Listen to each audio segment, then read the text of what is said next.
everyone, Day here, and welcome back to another episode in my The Great Ace Attorney Chronicles Let's Play. Still filling out the camera, being used to it, so at the current present, I'm most likely still going to look at my little image down in the bottom right hand corner. It's just a habit I can't break. It's just a little intimidating to actually look into the camera. However, I think we should hop back into this trial. Now, from what I last remember, we have two people on the witness stand. We have Gina and we have Magnus McGilded on the stand currently, and basically they're on the stand because we decided that we wanted McGilded to hit the stand, and upon him being up there, the light came forward that he admitted to there being another person on the Omnibus, and that person being Gina, a young lass of, say, 15 years, I want to say. Anyway, enough of hearing me stumble. We're just going to hop in. No reason not to. And I've run out of save spots, so we'll see where we go from. We'll see where we go from here, I suppose. In the meantime, I'm sure you're ready for me to get back into it, so yes! Okay, I'm done. Why? Why do I feel like something's not right here? The same thing I've been feeling the whole entire case out throughout. And I did mention briefly in the last bit of the last video I made how I applaud both the translation team and the original Japanese team who created this game for the phenomenal style of writing, because from the very offset, I'm like, something doesn't feel right. And now we're at a point where that something doesn't feel right is actually manifested within the case. I should like the jury to weigh in on this matter, I think. I think I was using a little bit of a lower register for the judge there. That's more so this guy's voice. That compartment is designed to house equipment used to maintain the smooth running of the carriage. The guild's rules state that omnibuses should be properly and fully equipped at all times. So it certainly wouldn't have been empty on the night in question. Beppo, isn't that irresponsible? Are you, Beppo? You're not that much of a waste of my time, were you? You're going to run my business into the ground, Beppo!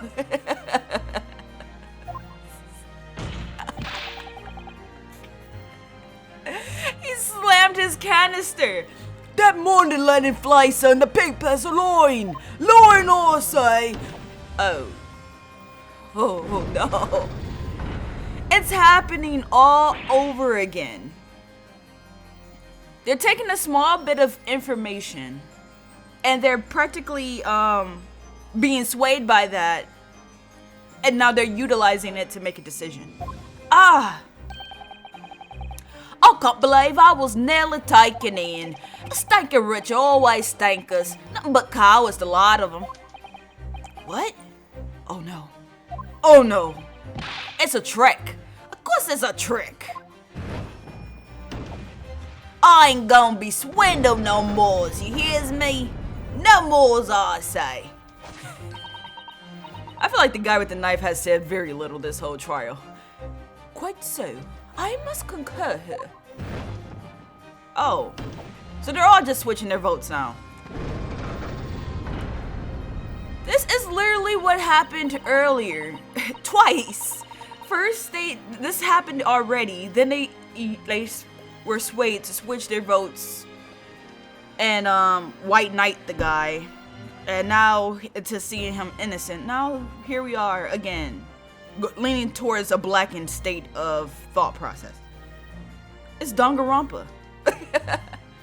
A very, very tame Danganronpa. With calm, calculated reasoning, one arrives clearly at the truth every time. Yes, but every time a different truth, it seems. Yes! Yes, Gabe, yes. Yes, Ryunosuke.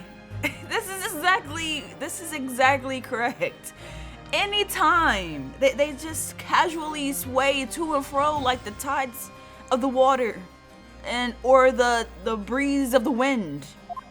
It's too easygoing. Very lackadaisical thought process is happening around here.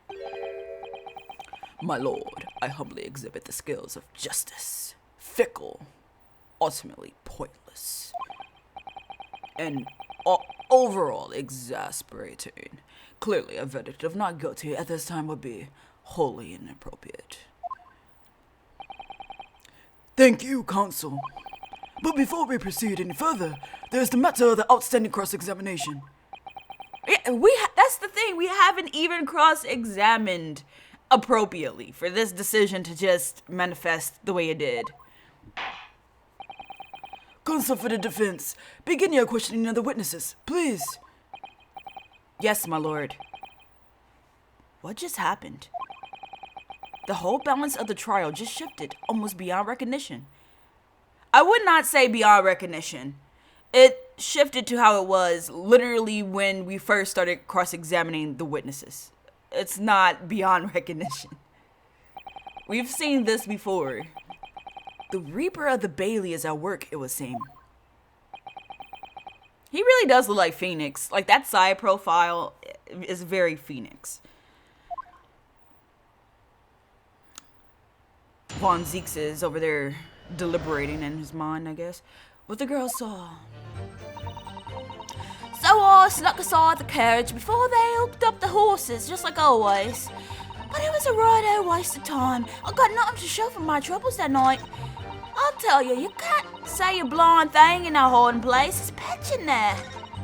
Then after a while, I hear this loud bang. Nearly jumped out my skin, I did. And the scream just came out. It's because of that this swell found me. He did help me get away, mind. I tried. Butchered and tried. I don't know what that was. All 6 members of the jury had decided the defendant was innocent. For one brief shining moment in time. Gone like the breeze of a wind. But yes. It's clear that they are still very unsure. If we could just find some conclusive piece of evidence among this new testimony, I'm sure we would cinch the verdict we want. Yes, I think you're right.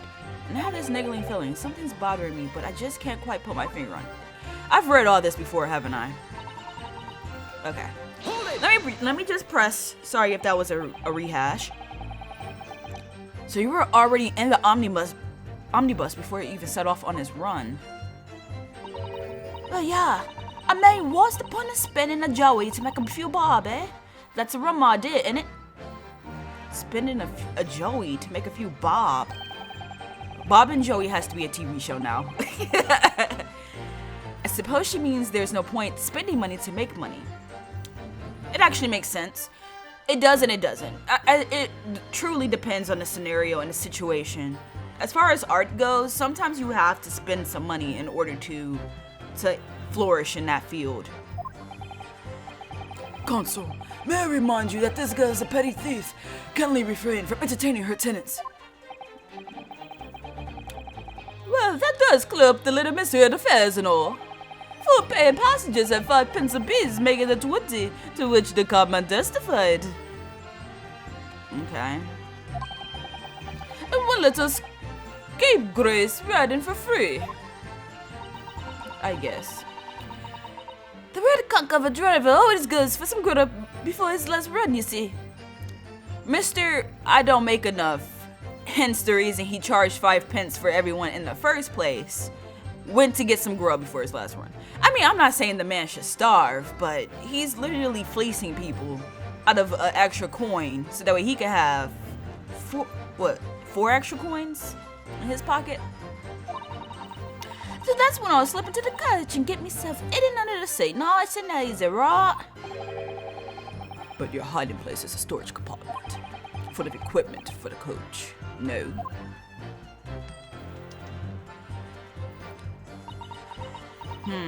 She's thinking. Yeah, there's brushes and buckets and whatnot in there, sure. I always chuck all that out and cram it in the corner somewhere. No one ever seems to bother much. And yet, according to the report filed by the police officer who first arrived at the scene, the compartment was full of such paraphernalia. Well, I don't know nothing about that. Like I said, I moved all that stuff out so I could eye under the seat. That's all I could tell you. No comment. But this voice acting is atrocious. I love when the judge says, It seems we've reached the end of that line of inquiry. Continue. But it was a right waste of time. I got nothing to show for my troubles that night. Hold it! Okay. A waste of time? Why is that? Well, most nights I'm on me own him to God permit at least some of the time. I beg your pardon. Did you say God permit? Oh yeah, well that's what my kind call it. Her kind. Thieves, pickpockets, I guess. You'd say the omnibus, I suppose. The point is, any normal run, the car ain't got no one in it for a while. And that's when you come out of your hiding place and get away. That's it. Only that night. This cove was sat on me from the seat. Sat on me seat from the start. And it didn't budge the whole way, did he? Not 1 inch. I was totally stuck. Do you mean to tell us that you were present in the carriage for the duration? You were under the seat the entire time while events unfolded in the enclosed cabin? Yeah. Right, mister? To be sure. I was as shocked as anyone. You don't expect to lift the cushion you've been sat on and find a jar now, do you? So this Miss Lestrade couldn't possibly be the culprit then. Is that how we're swaying? Well, it does seem to be the case. It's just some things that prickle. I'll tell you, you can't see a blind thing in that hiding place. It's pitch in there. So you couldn't see out into the cabin at all? Not a jot. Most days I push the cushion up with me eye and look out the crack. Then I could have a butcher's at who I'm gonna fiddle. Oh my gosh, her accent is so thick, I can't keep up. I thought you were a pickpocket, not a butcher. I mean, I couldn't have a look. The seat I get under ain't as plush as the other one, say. So most of the time, the passengers plan themselves opposite. But for some reason, I know it, this Irishman spent the whole journey right over my head. Maybe he saw you get in there. Because he was probably one of the first people in this omnibus. And for that reason, you weren't able to push the cushion up to peek out. I see. Truth is, I ain't too happy in small dark places. Feels too much like being thrown in a clink. But it's the only place to hide in them carriages, so it's Hobson's choice. Hobson's. I mean, there's a dash there, but I have no idea what that's supposed to be. Like Hobson's choice? Why doesn't she just stick to picking people's pockets in the open then? It's probably not as lucrative. I mean, I would imagine that's also harder. Sure, she's a little fast bugger, but she probably doesn't want to always do it. I say there is some reason that she's not letting on, judging from her demeanor. So anyways, I was a bit scared, but I had to just stick it out and nothing else for it. Then after a while, I heard this loud bang. Nearly jumped out my skin, I did, and the scream just came out. When you say a loud bang, do you mean the noise of someone falling to the floor?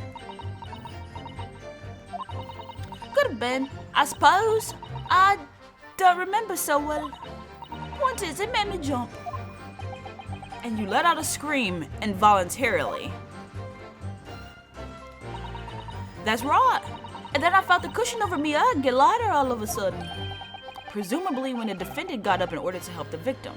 Yes. Or not. Von Zeeks is like, you're not going to just say this casually. It could equally have been the moment the accused stood in order to stop his victim, could it not? Well, girl, did you see what happened at that crucial moment? When she pulls her head down, I feel like, oh, she did say she saw it. Never mind. Yeah, I saw it. I pushed up the cushion and uttered quick butchers while I at the chance, didn't I? Quick butchers, that's an interesting phrase. The Irishman was sitting up the bloke what it had fallen over on the floor in the seat, the opposite. I feel like I butchered that. What had fallen on the floor of the seat opposite. That matches Mr. McGilded's account, of course. But then, the fella suddenly turned around and looked right at me. I feel like he knew she was there. I sunk back down again, but it was too late by then. I should never have risked looking. Well, you probably wanted some fresh air, and you said you hate the darkness, so plenty of reasons.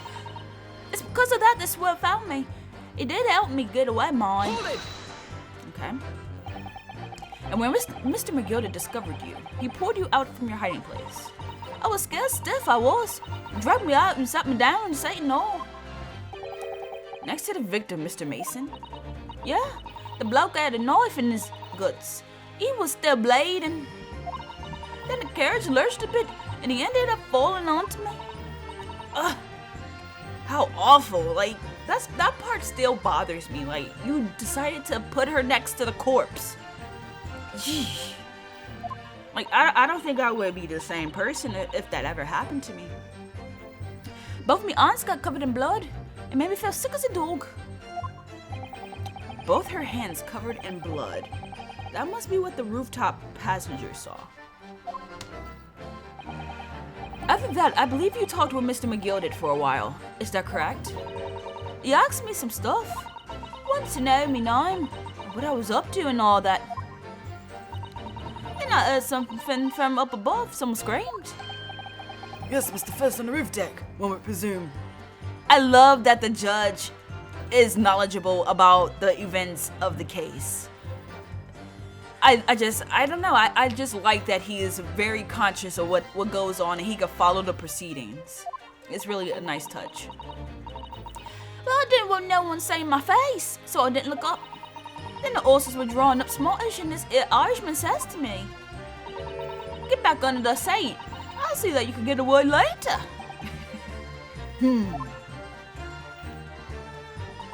All 6 members of the jury had decided the defendant was innocent. For one brief shiny moment, yes. Wait, we've already read this. What am I supposed to do? So I snuck inside the carriage before they locked up the horses. I feel like that statement is one I could literally like overwrite. It was a waste of time. She has nothing to show.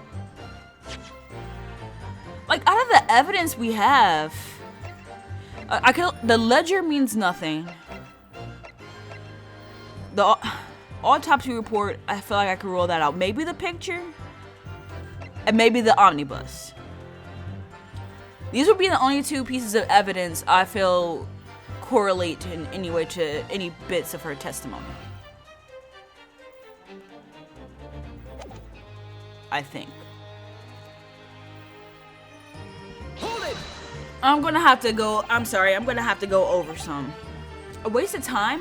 Why is that? Well, most nights I'm on my own and the God permit. Some of the time. Yeah, well, that's what my con card is. Sorry, bus. Point is, any normal run, the carriage ain't got no one in it for a while. And that's when you come out of your hiding place. That's when she comes out of the hiding place. This cove was set on me seat from the start. And I didn't budge the whole way. Not 1 inch. I was totally stuck. Okay. That's how I feel right now. Because I'm not really sure what to present. You were under the seat the entire time. Yeah. Right, mister. To be sure, I was as shocked as anyone. I always forget to restart my computer. That's why the game like looks a little slow at places. When I don't restart my very slow Macintosh, it decides to act weird. So this Miss Lestrade couldn't possibly be the culprit then. She may not be the culprit, but I'll tell you can't see a blind thing in that hiding place. It's pitch in there. Pitch in the place where all the stuff was. I don't remember her mentioning the stuff, right? Wait, no. It was Von Zeeks mentioned the stuff. Never mind. So you couldn't see out into the cabin at all. No, she couldn't. Something about a butcher. I thought you were a pickpocket, not a butcher. I mean, I can have a look to see I got under and as plush as the other one. So, yeah, because Miss McGilded sat on him. I mean, sat on her for some reason. For that reason, you weren't able to push the cushion up to peek out. I see. Truth is, I ain't too happy in small dark places. Well, no. Oh. Because I'm like, I was trying to make it go fast and it just wouldn't let me. I ain't too happy in small dark places. Feels too much like being thrown in a clink. So Excuse me. He has something new to add to the case.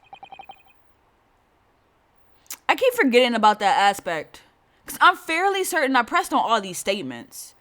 Which means that after I cleared the board, this became available. That's a tad bit annoying in a moment like this when I thought maybe I would have to present some evidence. Is something wrong, Mr. McGilded? Oh, I do apologize. Was there something the matter, Consul? I'm just wondering if Miss Leshraud's last comment made something occur to you. You seem to be thinking something to yourself. Oh, no. 'Twas nothing important. I was feeling bad for the poor lass is all. I remember feeling desperate myself as a young lad, shut up in the dark. 'Twas terrifying, so it was. I see. Yes, I'm sure we can all sympathize. I'm still scared of the dark now. Aye, and I didn't know about yourself, but I find that the darkness seems to make everything you hear seem that much louder as well.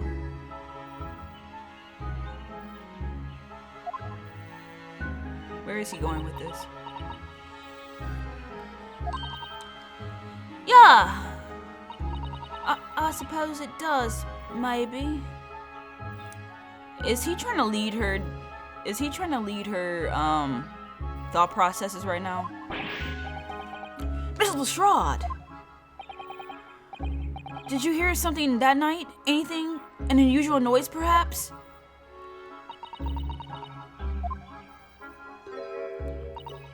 Nah, not really. All I could hear was the Irishman snoring. But Jubbers, there's no need to tell the whole world of me foibles, you little scump.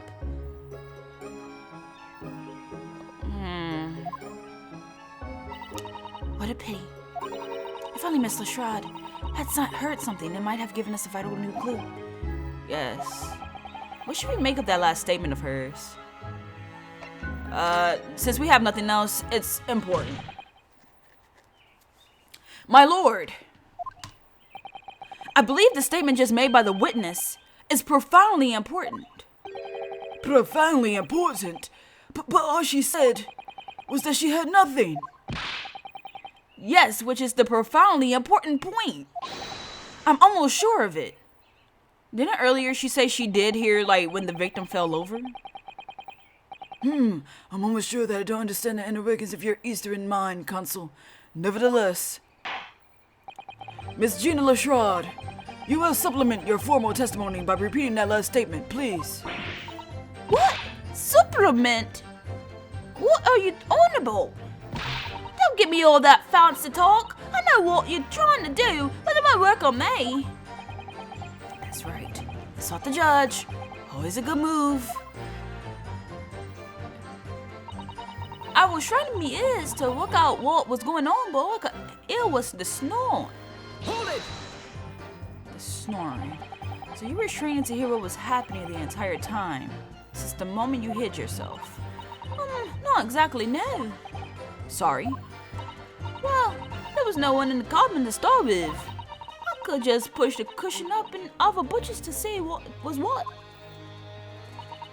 But then when I saw this wheel getting on, I got my head down. So he didn't notice me. He must have saw her from that moment. He knew she was in there. And Mr. McGilded sat on the seat under which you were hiding, correct? Yeah, would you Adam and Eve it, eh? I never heard that phrase before like that either. What mug?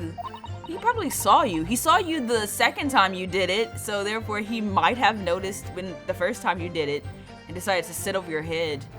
So then all I could do was listen. He didn't want you getting in the way. I was waiting to jump out of there as soon as I heard him leave, you see. But But would he? Not likely. Even if we stopped in there, I never heard the door open. So I had to stay put and listen to him driving his pegs to market. It's not like she never heard the door open. It means they both got on at the same time, right? He got on first, sat on her head, and then the other guy got on at the same time. Is that where this line of logic is going?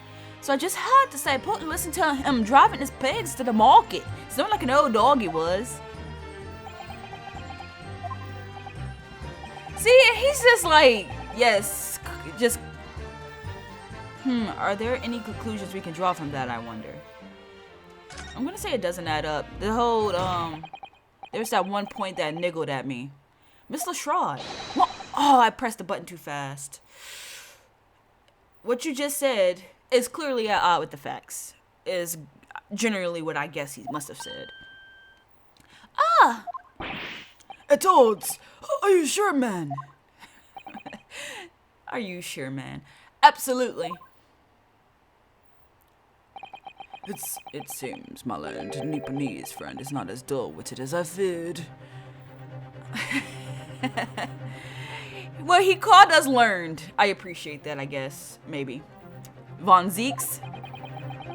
So Von Zeeks realized it too.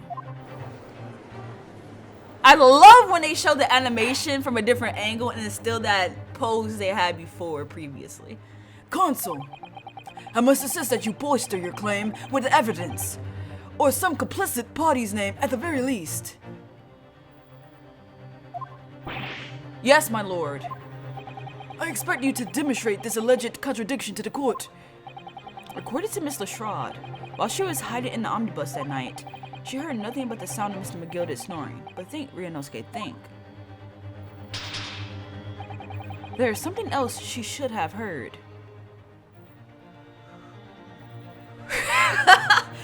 Show a piece of evidence. Show a person.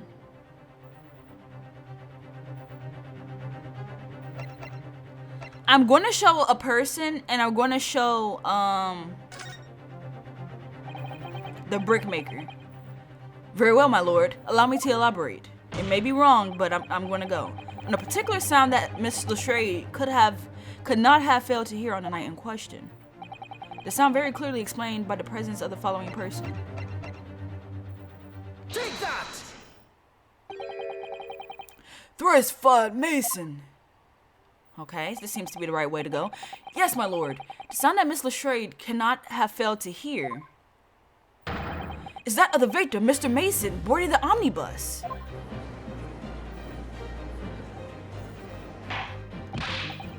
Order! Order! Explain your reasoning, Consul.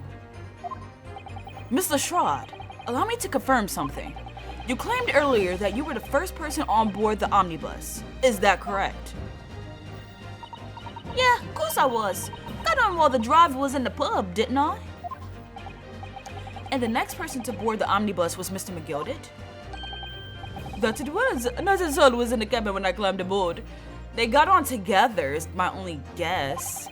At least not in plain sight. So you were, to all intents and purposes, alone in the enclosed cabin of the omnibus at that time. Did I not just say as much? I wasn't traveling with anyone else, if that's what you mean. Okay, there's two things that could have happened here. Actually, no. I was gonna say the brickmaker was already dead and he carried his corpse onto the bus with him. Or the brickmaker came aboard at the same time.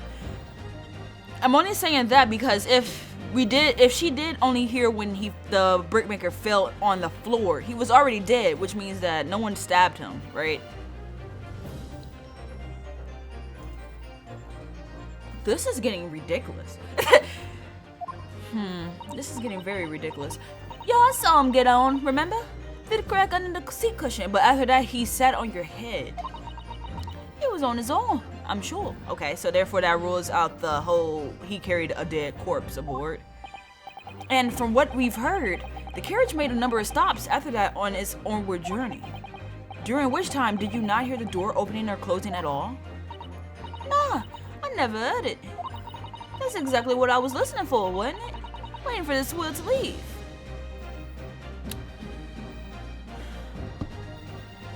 And the door was locked. At some point, remember? Because the people on top of the roof deck said that they were not able to get on. And he even mentioned someone waved to him. This is getting ridiculously ridiculous. I can't piece it together. In which case, when and how did the victim end up in the carriage? Ah! We know that the victim collapsed inside the enclosed cabin of the Omnibus.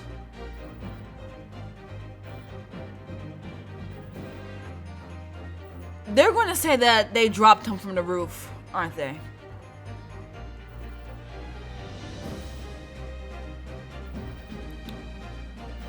It's going to be something dumb like that, isn't it?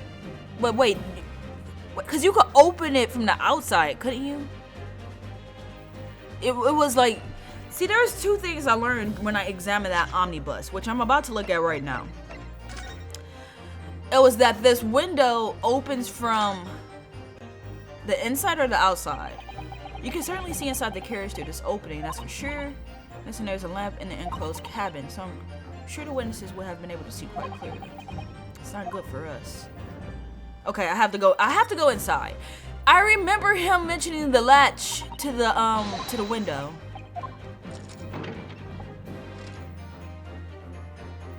Let me see.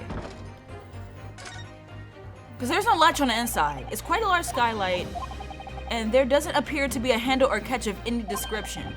So I suppose it can be opened from inside the cabin at least. But it might be able to from the outside. I don't know. They didn't actually touch tone on that when I looked from the above angle, so. Yeah, they're gonna say that he fell from up above the roof. That's the only thing that makes sense. The door was locked. No one was able to come in, right?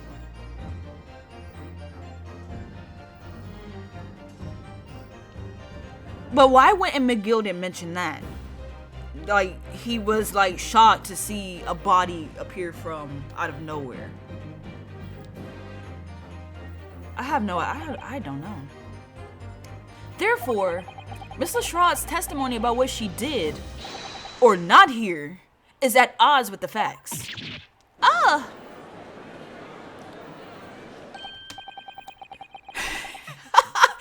Von Zieks is living for the fact that we're being very honest right now. Yes, that this petty thief statement was clearly flawed. Lord Von Zieks. Yes. He knew all too well that there was an inconsistency in Miss Lestrade's statement. Or I've been saying Lestrade, and I'm going to just carry on with that name. Yeah, inconsistency. He actually seems to like working, like, he's kind of like okay with working with Von Zieks a little bit. Even though they're on like opposite sides of the totem pole.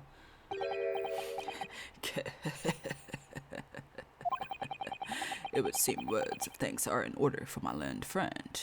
I didn't have to do all the dirty work myself. What are you talking about? You have demonstrated matters impeccably.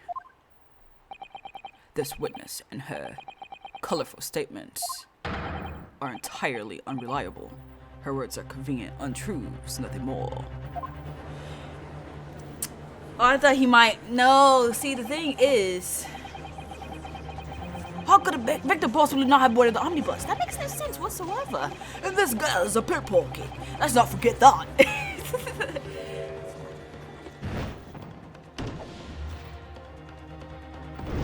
I like how the old lady, they just cut to her. She's just like this already.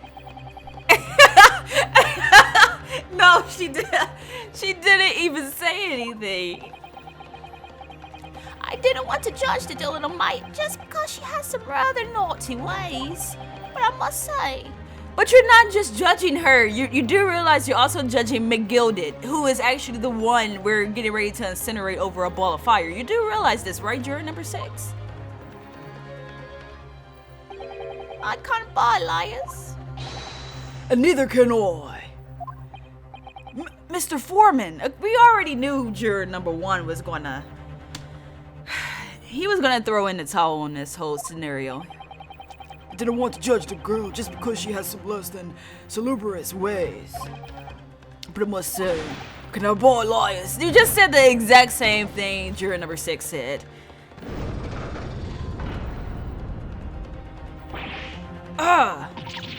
Mr. Naruhodo has 5 jury members leaning towards guilty. It's time for another glass. Is he actually gonna drink it? Well, your consideration for others is refreshing, my Nipponese friend. To the considerable troubles you have spared me.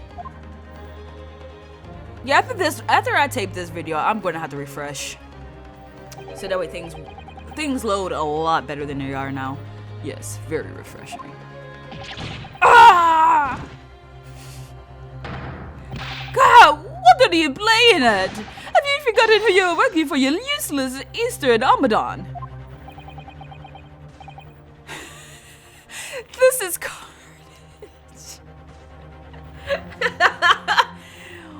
What in the world, sir? What in the world? This is carnage. It's perfect. This guy is absolutely insane. Juror number 2 is the only one left. Mr. Naruhodo, the way this is going, I know. If we can't find some new way to convince everyone Mr. McGilded's innocence, the judge will rule and we'll have lost. I very much wanted to believe the words of one of London's most respected gentlemen. But those of us in service, no, we must accept all truths. Are we going to have to flip script them again? Hold it!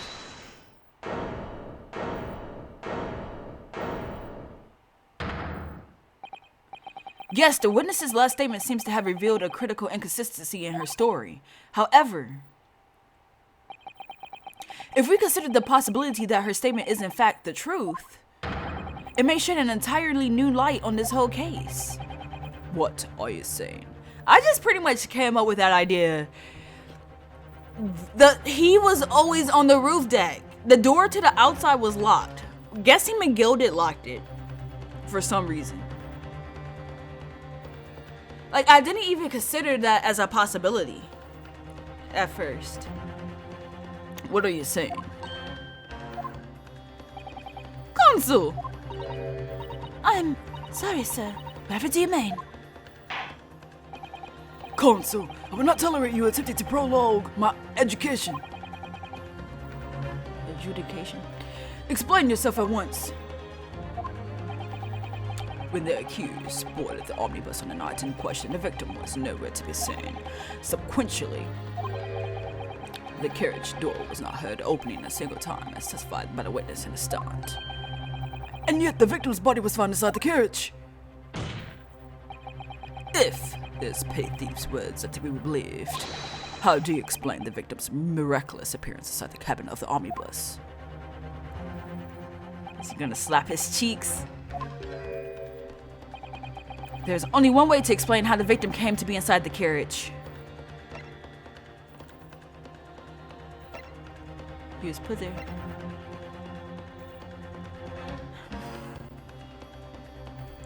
I'm just gonna say there's another entrance. If the door wasn't opened even once, the only explanation is that the victim entered the enclosed cabin some other way. I'd wondered what new fantasy you'd come up with in your blind panic. But behold, the omnibus is here for all to see. Only one side of the enclosed cabin is furnished with a door. The other has only windows. Fixed windows which cannot possibly open. In short, there's no entrance to the cabin other than the door. Objection! But there could be. There's one possibility you haven't considered. Oh, really? Yes, one other way inside that isn't the door. Another opening, the use of which allowed the victim to appear inside the enclosed cabin. Alright, Consul. The defense will identify the location for the court. Here's the omnibus on which the incident occurred. Where on earth is this entrance by which you propose the victim entered the cabin? This has to be the right line of logic, I would admit. Take that! Okay, cool. Because I'm like, they would not have us continue carrying on like this. The answer is obvious. It can only have been the skylight. Oh, I say, the skylight! They dropped him from the roof. Your ludicrous proposal almost has me lost for words. However, Objection! Ludicrous proposal. The skylight may well be large enough for someone to pass through. Objection! so you claim. But do you have a shred of evidence to support your Edelbrand theory? The sound. Both Mr. McGilded and Miss Lestrade said the same thing in their testimonies. They each claimed to have heard a loud thud, such as the noise made by someone falling to the floor. Yes, which has already been explained. As the sound of the victim falling from his seat, having been assaulted with a dagger. Yes, it has, but would a man slipping from the seat onto the floor really have made such a loud noise as the witnesses describe? Right. Maybe, like, I mean, yes and no, but I guess it may not have been super loud. A noise loud enough to cause Miss Lestrade to let out an involuntary cry, in fact. That part I didn't really think about. Yeah, like, you hear a thud, like, maybe like a soft thud of someone falling out of a seat. You're not gonna scream because you hear it. However, the drop of a body from a roof, yeah, that might make you scream. Good gracious! I love that the judge is like quick to the uptake. Perhaps, in fact, that was the moment that the victim made his entrance into the cabin. No. Let me rephrase that. The victim didn't enter the cabin as such. He fell into it. Objection! I thought he might throw the glass into the flames over there. You're now suggesting that the victim fell from the skylight into the cabin. That's simply impossible. How can you be so sure? Because if the victim had fallen inside through the skylight, as you say, the passengers on the roof deck would have seen it happen. And yet, not one person made mention of such events in their testimony. Well, yes, that's true, but they were in cahoots. My dear humble fella, make a wee comment here. And with that introduction to some other kind of nonsense, we're going to take a break and end this video here. Because I already know that this is about to lead to a whole nother rabbit hole of information. And here I thought we were about to wrap up this case. Apparently I was completely wrong. But yeah, this is getting very, very good.